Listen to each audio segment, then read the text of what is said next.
Thank you for joining us wherever you are. This podcast episode is brought to you by the Old Ways Actual Play team.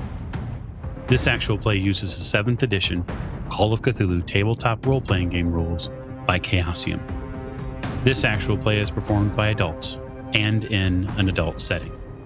While we try very hard to stick to language for all ages, listeners should know that this podcast may include mature themes. All content, including names, places, events, companies, and etc., that may bear resemblance to entities living or dead, is strictly coincidental. My name is Michael Diamond, and for tonight's game, I will be your keeper. Thank you for joining us again on this special episode of the Old Ways podcast. I am your keeper tonight, Keeper Michael, back with our Masks of Nyarlathotep campaign as we tell a very special story, and that is the tale of the snake and the cat. I have a few of our Masks players with me tonight. I'll just start with introductions with to my right. This is Tiffany, and I play Meave O'Shea, and where is my mind, as the Pixies say? That's a great question. If they were here, which would be interesting given the year, I'm certain that they would have an answer for us, or maybe not at all. And then last but most certainly not least. This is Alex playing Samberwall, who, after escaping a police station, is going to do the one thing he swore he would never do, and let's go back in. Yeah. The dust has barely settled on the ground outside as the investigator's car, that 4-seater car, driven by Dr. Tottenbach, has sort of screamed into the night, kicking gravel out of the place. And you turn around as the hellscape in front of you as the building is collapsing in on itself, and there are people screaming, and there are strange sounds coming from it. Sounds like earth being moved. And there's also like a fetid scent in the air of methane. Having just left and not knowing how dense the gas is, whether it helps or not, I think Sam's going to take a moment to maybe rearrange some of the pieces of the uniform, if there's like a scarf or any sort of anything to try to wrap around his face, to provide him with some sort of cover from the fumes in there. Yeah, absolutely.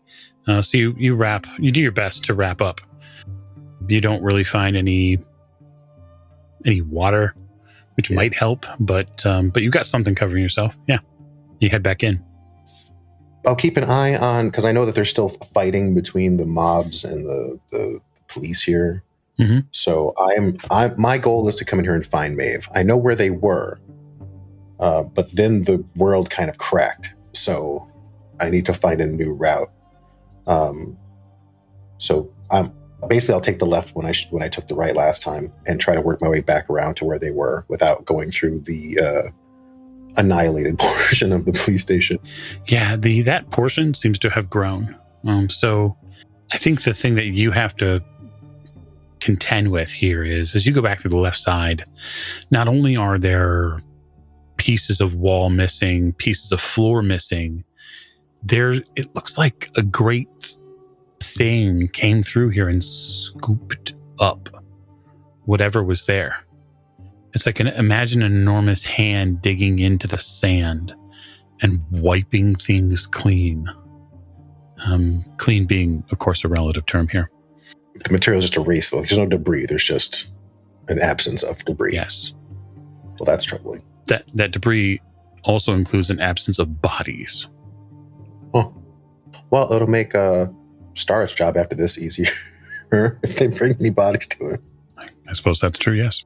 You can hear in the distance along that right-hand side of the building that there is still some fighting going on, but there is an awful lot of just general raised voices screaming. It doesn't necessarily seem to be getting closer, though. Can I see okay? You probably have given your vision, you probably have about 50 to 75% of your normal vision, even covering up. Your eyes are operating fairly well in the dark, and your other senses are helping. You just wish that your nose wasn't so sharp. Yeah. Well, if this thing seemed like it had a trajectory and it started somewhere nearby, I guess I will follow its path of cleaning, of consumption. Mm-hmm. Yeah, there's a lot of it that's been done. You can hear it still moving in the darkness in the back of the building.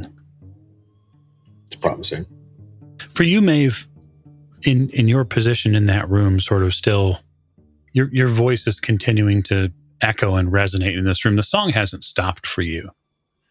The creature might be here, but it needs direction. And you're sort of playing perhaps a bit of a game with it, leading it by sound, giving it instruction. You can see it with the vision that you have.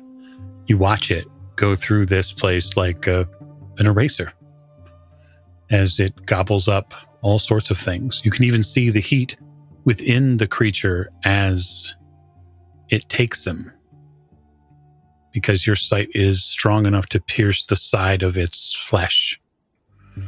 And so you have this almost heat X-ray that continues down the length of the creature. Is it getting further away from me, or is it still staying by me? It does seem to be, I would say, within probably 10 or 15 meters. It looks like it's making a sweep through some of the back corner of the building where some of the police and some of the rioters still continued. Many of them who saw it fled immediately, but those who didn't were struck in complete terror, and it simply consumed them. Otherwise, what I would do is step out of the room in that direction to keep pointing out people and things that need to be dealt with. Okay. Yeah, easy enough. And so that will likely make your job, Sam, of pinpointing where she's at and a little bit easier, because every time she gives it directions, there's a smattering of that sort of strange sound that vibrates through the building, that language that is not meant for human tongue. I'll move quietly and try to remain very aware of my surroundings. Hopefully I can see them before we're in, eating distance. It takes you probably another few minutes of picking through the rubble, but you eventually come to that same long corridor in the back of this building. And Maeve, you're in that corridor at one end of it, and you can see that the being you've called, that snake from Chicago, has essentially cleaned up the rest of what was here. And it has come to rest in front of you. Its jaws, that face that unfolds three ways, has come back together to a sharper point. And it seems to be, I think the easiest thing to equate it would be like a dog having eaten a meal that wants to just sit by its owner. Yeah, I'll probably pat it or, rub its face. And keep looking around to make sure that we got everything we needed to. Yeah, you didn't miss anything that needed to be taken out. Okay. So is there an opening out the back then? I think opening is relative. Yes, there's a hole that's been made in the back. Okay. I'm still dealing with my bout of madness, right? Yeah. I mean, realistically, you could have a myriad of decisions and choices based on what you think she might want to do. You would know that the creature, having served its purpose here, is ready to return. But because of your station and because of who you are, it won't simply leave without being told. Yeah, I'll send it back home to where it goes. And I will just start walking out the back, out the hole. Okay. This is something that you watch, Sam. You watch Maeve, just, I guess, how do you do it? Do you lift your hands? Do you say something specific in Aklo? Probably a little bit of both. Mm-hmm. Like I would tell it, to go home, and then, also like put my hands out, like, you can go. Yeah, there's almost something effortless about the way that she commands this. I mean, the beast is 10 meters long. It's 3 meters wide. It's enormous. It's just like dismissed a dragon. It's kind of crazy. It moves to her left, to your right, and goes back into this area of the station. And you can hear and feel what's left of the floors in here shudder as this thing continues to move out of sight. I swing pretty wide to make sure I'm nowhere near its path between where it's going and where I am. Right. But yeah, in the rubble and in the darkness, the two of you are at opposite ends of the hallway now. I will holster the shotgun and pull the mask down a bit so that I'm visible. Take the hat off. Maeve? Yes. Excellent. It would seem that our business here is concluded. I will gesture at the cracked egg of the police station. Yes, that was my goal, to make sure that it was taken care of. The others are getting somewhere safe. We should probably go. Are you okay to go? I will approach slowly. Oh, yeah, I was just leaving as I probably step through the hole in the wall. Let's get you somewhere where you can rest. Somewhere out of sight. Is that okay? Where do you have in mind? Honestly, I don't know. We're gonna have to at least get out of the city for a minute. The rest have gone to the hotel to try to get our things. Did you want me to call him back so that we have a ride? No. I think that maybe he's full and content to take a nap or whatever it is they do. It'll be fine. Okay. I will continue to approach until I'm in reaching distance, and I want to kind of get a bead on what Maeve is, what condition Maeve is in. Are you hurt? Did they hurt you? No. Good. I mean, visually speaking, Sam, she's her face is covered in blood. Looks like same. I mean, also, you probably wouldn't notice that she didn't really get attacked. She sort of dealt with them before that happened. So you feel a little stiff, Maeve. I'll just say that. We should be able to make our way out of town in the dark, and I'll try to find some question for the keeper. Mm-hmm. In all my scouting and running around, are there any rivers nearby? So there are a couple of different water features. I think that's the best way to call them. There is a river that runs through Nairobi. There is some water that you're aware of. And then further out, further south, there's actually a wide track of forest. If I were to follow the river out, I'm guessing it goes into the wilds a bit, right? Mm-hmm. Okay. Then I will head in that direction, and I'll try to line up our travel with getting to the river as we're kind of trying to leave, as we're getting to the outskirts. But that's my general feeling is to stay using darkness as cover, keeping Maeve close, and just kind of gently guiding her and keeping an eye out for anybody who might be looking for us. Yeah, you have to pick your way through a couple of different portions of this. But you do eventually... You're able to get clear of the police station. A couple things are going to be clear to both of you and just in different perspectives, okay? So for you, Maeve, I think the important thing to remember is that even though you're you're I would just say underperforming your normal mental faculties. Two things can be true for you. One, you can know that that's true, and you cannot be necessarily alarmed by it. Because right now, there's nothing that you fear, if that makes sense. Yeah. Especially given the last scene that you were part of. There's nothing around you that scares you. Sam doesn't frighten you. He's not being aggressive. Mm-mm. And you're still very steadfastly hearing the Father's voice in your head, right? Which says that same age-old piece of wisdom he shared with you, which is that you must survive.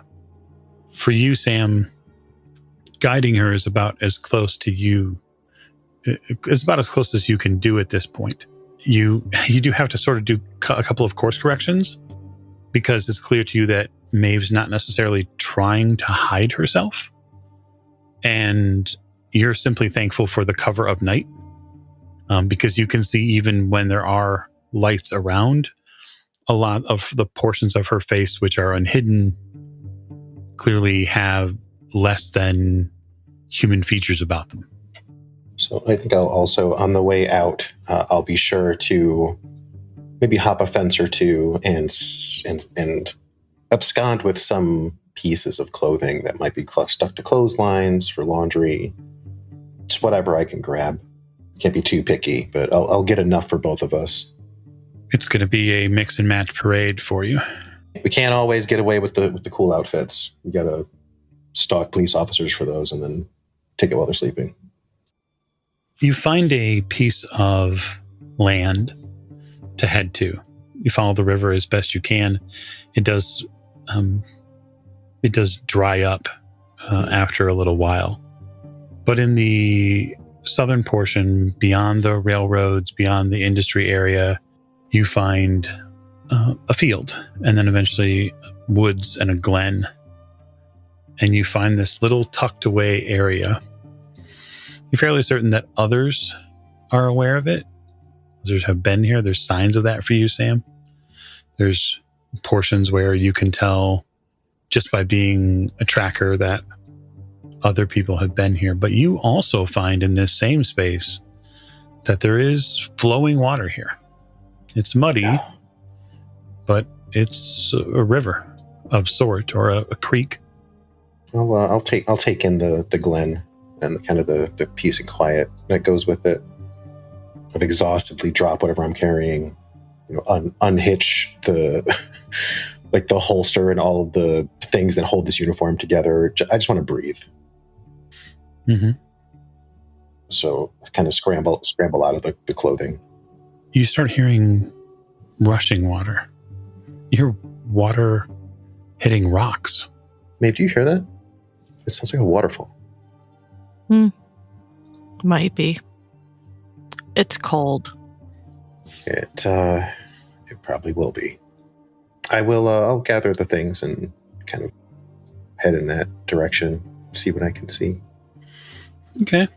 It doesn't take too long before you find yourself at the foot of maybe a 20 or 30 foot waterfall. It comes down a series of rocks, totally climbable, totally, something you could potentially survey. But the water flowing over rocks for you, Sam, means, it's a symbol of cleanliness or fertility usually. The water here is probably a little purer than the normal city water, just because it's being filtered likely through so many rocks. Yeah. How are you feeling? Fine. Good. Fine is good. Not normal, but I'm okay. I'm not going in the cold water. I wouldn't ask you to. I think we're probably far out enough that if it's all the same to you, I was thinking about starting a fire over here. And then, well, I'm definitely going to step into that water for a time. But if you like, you can change out of that, put these on, and I can wash your robes and try to give you something to clean off with. You're wearing a lot of people right now. And I feel like... Am I? In a manner of speaking. Wasn't the blood on my face mine, though? The blood on your face is yours. But then again, you also were standing in a room when Sam came in and cleared that room with a shotgun. Oh, right. Well, to be fair, you're also still wearing Tonkur. Oh, yeah. Yeah. Totally am. Yeah, Maeve is still wearing the robes that have the inverted ankh on them, or that did at one point. It did, yeah. No, I got them remade, remember? Yes, I do. I'm going to go get some wood, and I'll get a fire started. I'll get you a warm place to settle in, and I'll do some cleaning, and you can do whatever it is. Are you hungry? And I know your friend ate heartily. I don't think I'm hungry, but yeah, you can. The water's too cold for me. It'll make me go to sleep. So, and then like she starts like taking her robes off, so then handing them to you. While that's happening, I will take a few of the pieces of cloth that I have, and I will, get them into the pooling water and wring them out a bit. And I'll kind of hold on to those while I try to get a fire moving. It's really no trouble for you or for Maeve to see in these spaces. Maybe you're probably seeing a little bit more heat than you're seeing normal, colors. Your vision seems to be a little, I don't want to say stuck, but the heat, that vision that the father's eyes have given you is perfectly usable. And so it feels comfortable. And then for you, Sam, her eyes are really bright. Yeah.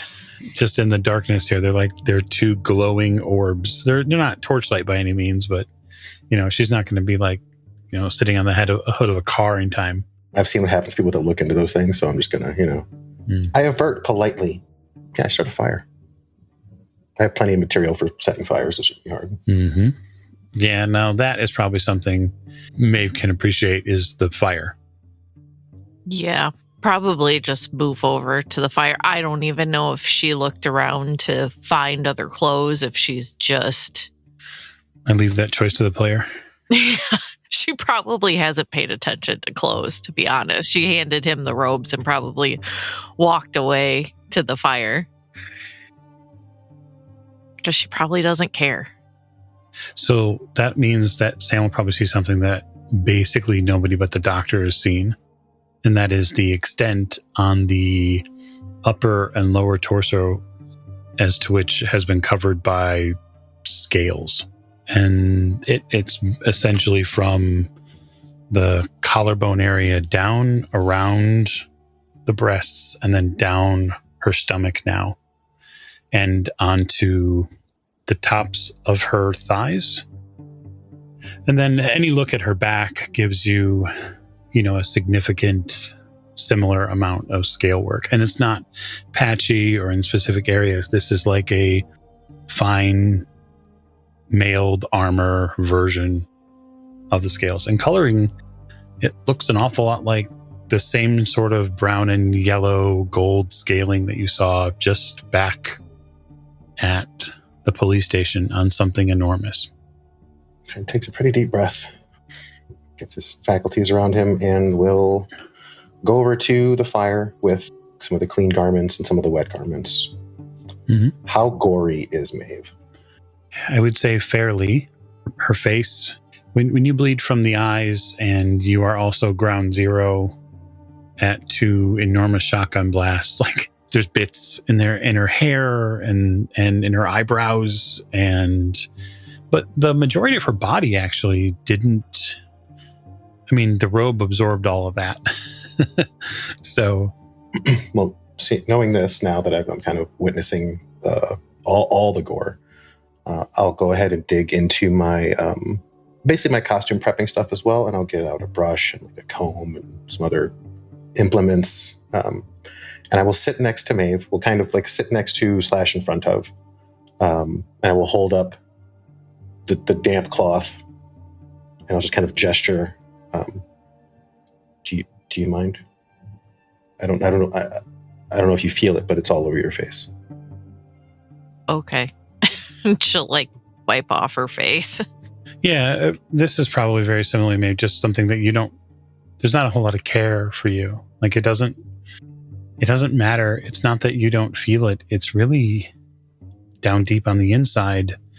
It's a warning.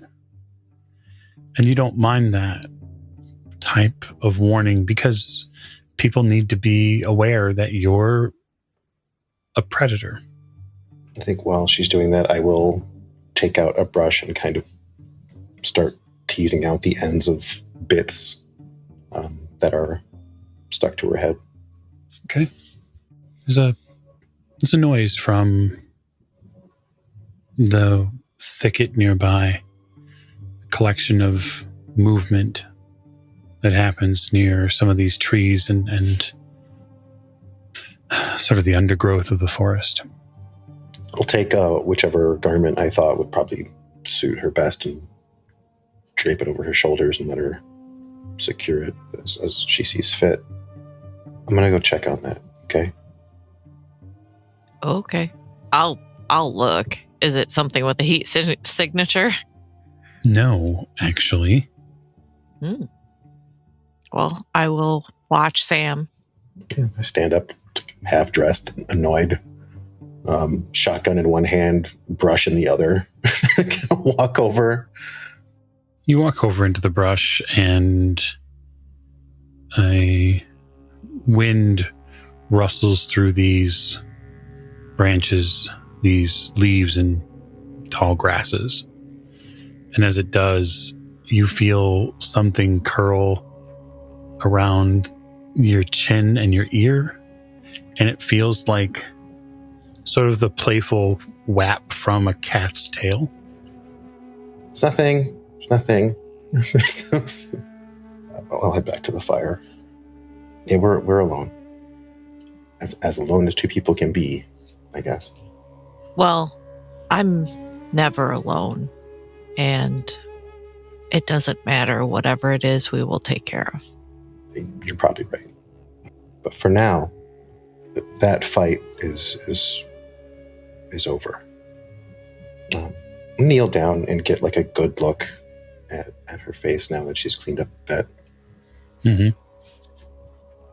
And I will take the much to my own, against my own countenance. I'll look into her eyes, and I'm going to try to find where's Maeve in there. Do I see Maeve, or do I just see this? Yeah, I think that's a great question. As you look into those orbs, those, well, reptilian orbs now, it's definitely not the same set that you saw when you were traveling from England to Egypt. It's definitely not the same set that you saw after Egypt either. A fundamental portion of the person you knew isn't there anymore. The scales and the snake-like features have begun to work their way to the top. She's looking more like Swift then. Yeah, I wouldn't say as, I think monstrous is the wrong word, but I think that's the word I'll probably land on. Alexandra Swift had a monstrous countenance, and it seems anyway that Maeve is making her way shortly to inherit many of those features. Are you warm? Warm enough until the sun comes out. I'll add another layer to her, and I will pick up the bundles of stuff. Look, I'm going to go right over there and get cleaned up and wash our stuff. If you hear anything or you see anything, I'm sure you can handle it. But do me a favor and call out, okay? Okay. I will offer Maeve the brush. I probably just lean down and grab my dagger and look around. And I stand up and head toward the water, hoping that on one hand, I don't get stabbed, and two, that we're able to make it back with some semblance of whatever's left of Maeve. But I don't go far. I will keep to the shallows, and I look for things moving in the night. You clean up as best you can with little light, but the water here is, we'll just say, refreshing. It's definitely cold. I have soap. Soap helps. You get clean. That is the thing that you aim to do. And as you get out of the water and back to where clean clothes are, there is a rather large feline waiting for you by your stuff. It looks like a black cat, although it is, I wouldn't say dire in size, but fairly close. Sitting, it's probably 3 feet tall. You know, given the night, I'm happy to see you. Why are you here? It blinks at you with those shiny gold orbs that only black cats have. I'm here to help. I kneel down and kind of sit on, back on my haunches and lean. So I have to kind of look up at, whatever this enormous cat is. Okay. I'm sure I need it. You're not the only one. Your friends will need it too. Things are a mess. They are. You're in the nest. You're where it chooses to sow chaos. So this Nairobi, Kenya, whatever you call it. This land, that mountain they talked, it was a mountain. They mentioned a mountain. Yes. There are many, but one it calls home. I can hear him. I can hear the voices. They exist here among other places, but here, this is where they are choosing to make their final stand. You smell. That is true. It's getting kind of hard to wash off all of the ichor that we tend to swim in. Very well. My time here is short. It begins to move back towards where the fire is. Yeah, hold up. Yeah, I'm coming. Kind of jump into my shorts as I hustle. Maeve, see a giant cat? Don't stab it. I'm coming. Giant cat? We have a visitor. A guest. Yeah. In the form of an enormous black cat. She's here to help. How? Those are questions that probably have answers. I don't know any of them. But I'm sure she'll tell us. The cat gets close enough to the circle where the firelight is and sits there for a moment. It just sits down. Yeah, Sam will sit down and kind of look around and sheepishly say, so I hope you understand I don't have anything to offer you. You have already offered me enough. Okay. Now we wait. I look around. What are we waiting for? I'm going to need to build a bigger fire. As you wish. That's the first thing that's made sense to Sam. And that's something he can do. He stands up, looks back and forth between the cat and Maeve a few times. Fuck it. Just kind of shrugs and goes into the bush to find fatter logs. It takes you probably 5 or so minutes to collect the wood pieces you need, and then to prepare them at the fire to get something larger. The ground around the fire now is sort of dried a bit, the dirt. There's no sand here, it's mostly dirt. So you said you were waiting. We're waiting for something? Maeve, you reflexively tense for just a moment because you hear a word that is not a word. You hear a sound echo through your body, and it's the realization that this space has changed fundamentally, kind of mystical level. Something has been altered with the balance. For you, Sam, across this opening, across the glen from where you and this enormous black cat are, the bushes move at a much higher portion. And a figure slides through these bushes. Something's coming. It's around 8 feet tall. It's mostly humanoid. Instead of a stocky pair of legs, it's connected at the center in one singular muscular bottom. This snake-styled portion. The upper body is all man, muscular, bearing 2 powerful arms, and its head is a hybridized version, and it moves with an uncanny amount of fluidity. It shouldn't be that smooth on this rough surface. I will grip my bundle of wood tightly. For you, Meave, this is a auspicious moment. A servitor, an embodiment, a vision of the Father is here. There are other words you might use for this. These might be hybrids or children of Yig. I'll stand. Is there something we need to be doing?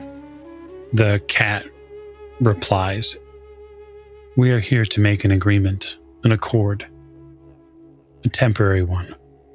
I pitch the wood into the fire. Kind of look between these mythical figures. Then what are we here for? The hybrid replies, "To ensure that there is no doubt between the two of you what must be done. I sit on my knees. This land is claimed by the Father." You can watch the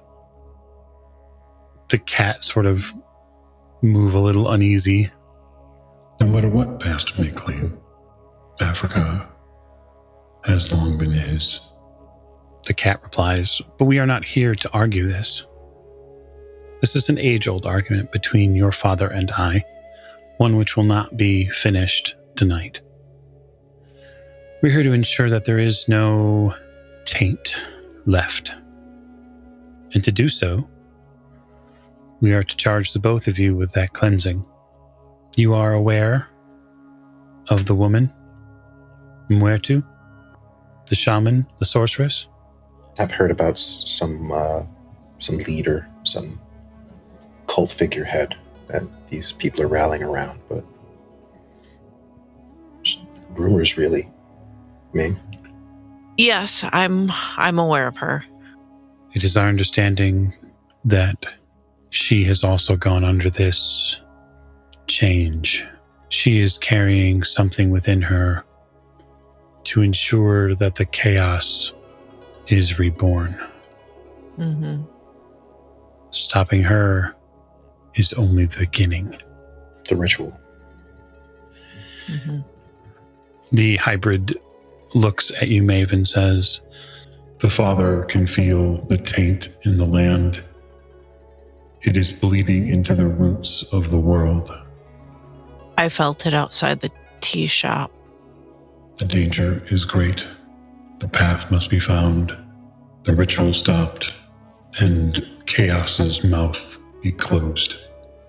I think it's worth saying that accepting all the losses we've had to endure has been, well, trying in of itself, but knowing that to end this, innocence will have to be sacrificed.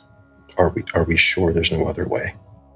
The cat seems to almost bow its head before looking back up at you. There is a way, but the cost is great. You are not innocent. You cannot stay in their path. There is a village along the way to the mountain you might encounter. There are good people there. People I have watched for many years. It is possible, if you were to find members of that tribe and they were worthy, they might be able to stand in the place of these children. And they would have to know why. Yes. And they would have to make it to the mountain alive. And they would have to be willing to stand in that circle and pay the ultimate price to keep chaos from coming back. This does not end with Mwero. You can chop the head off this snake, the cat says with somewhat of a toothy grin, but its heads continue to grow back. It's worth a shot. Yeah, I would rather have willing participants than not. Then it is up to the two of you to seek out this village, to explain to them the calamity that awaits and the requirement for the ritual. Again, sealing the mountain is only half the fight. This is two sides of the same coin, which must be resolved, and each one of you will play a part in that. We can see what we can do with the village, and we can try our best. But that isn't why you're here. What are you not telling us? There was a tale a long time ago. There was a tale of the cat and the serpent when Ra became a sword and cut the snake from the world. You see the hybrid sort of flinch, like his muscles ripple, which is kind of gross actually for you, Sam, because like his entire lower body ripples. Mwero has sped up her plans. She means to begin the ritual sooner than we had expected. Her grand design, this timeline, which the darkest shadow has given her, she is continuing his chaotic line of thinking. She's not going to wait for his special date. We believe that is because of what you all have done to tear down at the roots of his grand plan. This is his final attempt. It is my belief that the ritual will begin in 7 days. 7 days. When thinking about dates, we were like months away, right? Yep. Yeah, Meave would be intimately familiar with the date that the ritual was supposed to happen at. It's actually not supposed to happen until next January. Yeah, so that's a big speed up. That's, I mean, I'm not going to say it's good news for us, but it means they're scared, right? Yeah, but also we're once again like behind and chasing them, but hopefully they're desperate, so it'll make them not as prepared. It also makes them dangerous. More dangerous. There will come a great battle at the mountain. All elements will be in play. You must find your friends, and you must make your way to the mountain. Then if the accord is that regardless of who lays claim to ownership of this land or those in it, that our focus is to carve out this evil and stamp it out, I don't know. I mean, I can't speak for Maeve, but based on everything that she said, there's nothing I could do to stop her from doing it, even if I wasn't here. But I won't let her do it alone. The hybrid turns to you, Maeve, in almost a deference. His upper body leans closer towards you, but he keeps his eyes at the firelight rather than looking at you. And he says, We stand. Call us when you need us. I will. The hybrid stands back up to its full height and looks across the fire at you, Sam. I look forward to our victory. Should we survive it, it'll be something. You get sort of like this warrior's smile from it. I struggle to say him because it's a little sketchy. But it turns and slides back into the forest barrier here, sort of this edge of the leaves, and then is completely swallowed by the shadows and darkness that are there. The cat, for its part, stands up and walks a little closer to you, Maeve. Do what cats are very good at, which is judge you, sort of just by looking at you. I just stand there. I care not for her judgment. The cat says to you, if you would permit me, allow me to give you a blessing of sorts. Sure.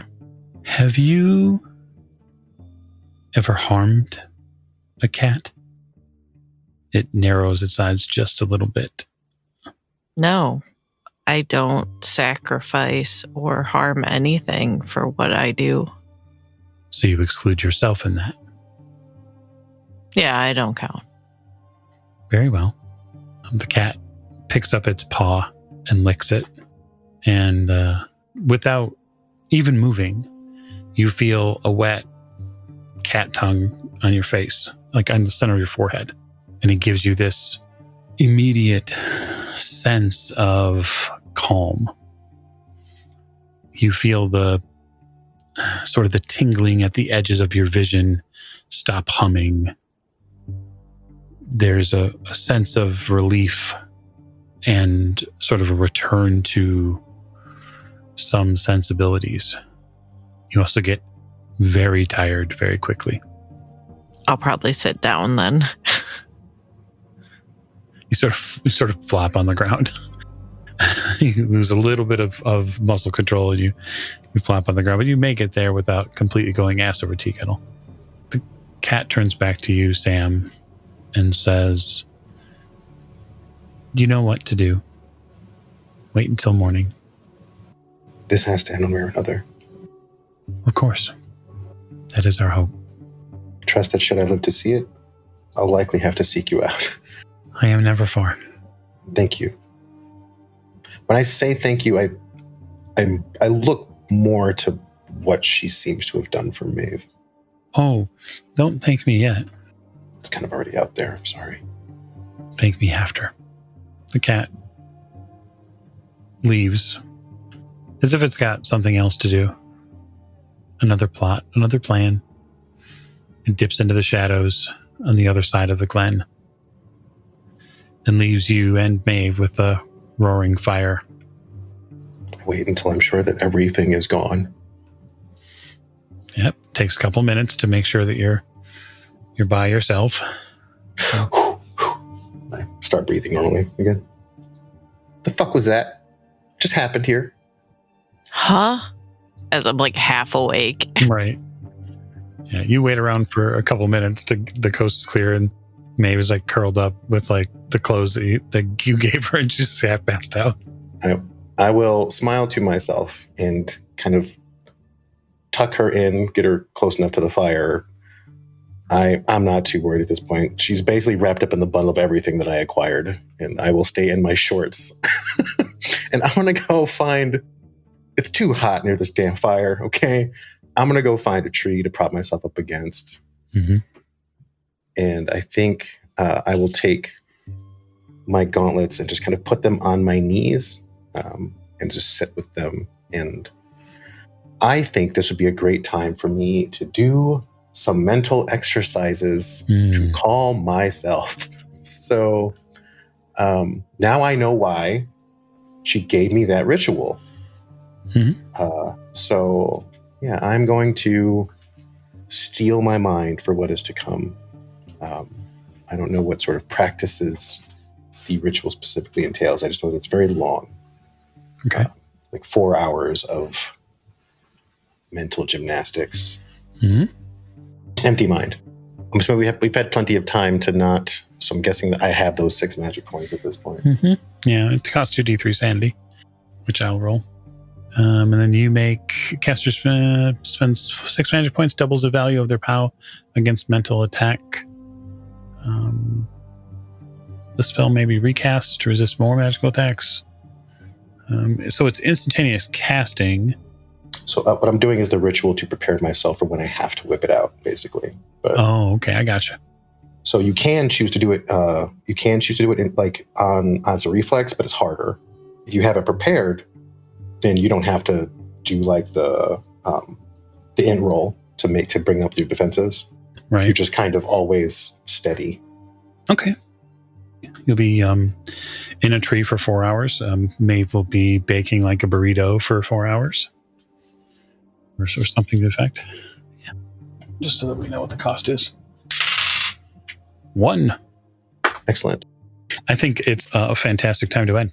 So I'll call this special spotlight episode with Sam and Maeve to a close. I want to thank both of them respectfully for taking up the time and bringing a little bit more story into this. And I look forward to the climax of our Kenya chapter in the near future. Thank you both. And good night.